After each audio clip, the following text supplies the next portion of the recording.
সাবিত্রী রান্নাঘরে আপনাদের সবাইকে স্বাগত। আজ আমি বড়ি দিয়ে পালং শাকের তরকারি করব। পালং শাক নিয়েছি, এদিকে সবজি আছে, আরও শিম আছে, মূলো আছে, বেগুন আছে, আলু আছে, আর বড়ি আছে, কাঁচা লঙ্কা আছে, আর এদিকে ফোড়নের জন্য আছে পাঁচফোড়ন, তেজপাতা, শুকনো লঙ্কা, হলুদ আছে, নুন আছে, জিরে গুঁড়ো আছে, আর পাঁচফোড়ন তো বললাম। এটা আমি সর্ষের তেলে করব। প্রথমেই আমি বড়িগুলো ভেজে নিচ্ছি।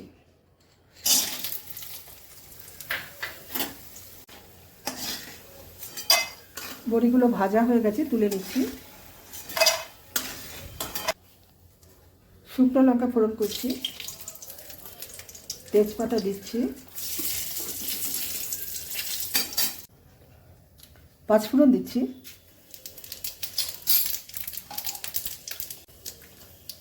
আমি আলুগুলো দিয়ে দিচ্ছি,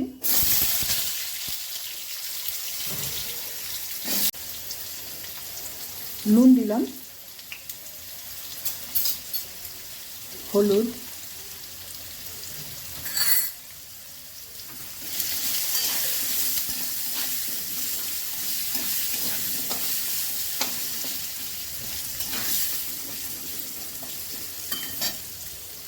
এবার আমি অল্প জিরে গুঁড়ো দেবো।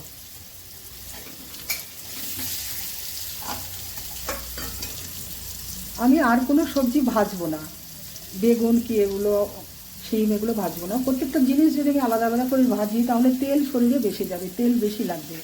তাই আমি এই চচ্চড়িটা এমনি সবজিগুলো দিয়ে দেবো। এবার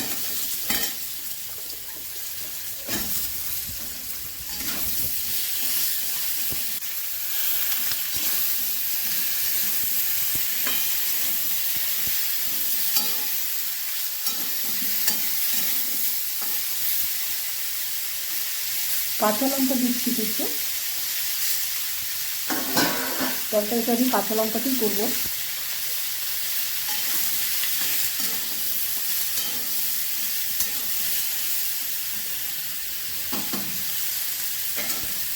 এবারে আমি একটু ঢাকা দিয়ে দিচ্ছি।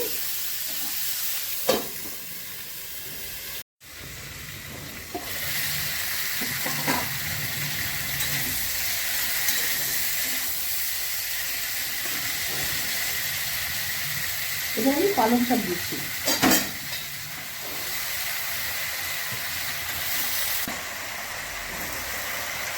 একটু ঢাকা দিয়ে দেবো।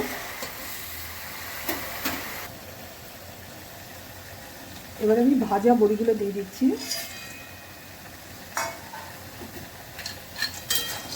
বড়িগুলো একটু মিশিয়ে দেবো।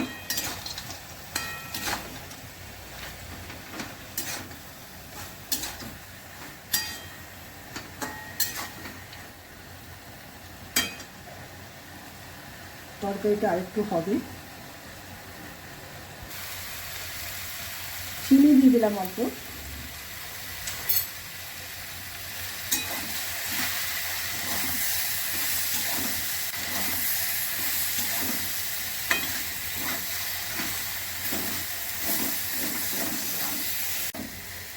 রেসিপিটা আমার হয়ে গেছে। যদি ভালো লেগে থাকে অবশ্যই সাবস্ক্রাইব করবেন, লাইক, শেয়ার, কমেন্ট করবেন। আমার ফেসবুক পেজটাকে ফলো করবেন। আপনারা সুস্থ থাকুন, ভালো থাকুন। ভিডিওটা এখানেই শেষ করছি।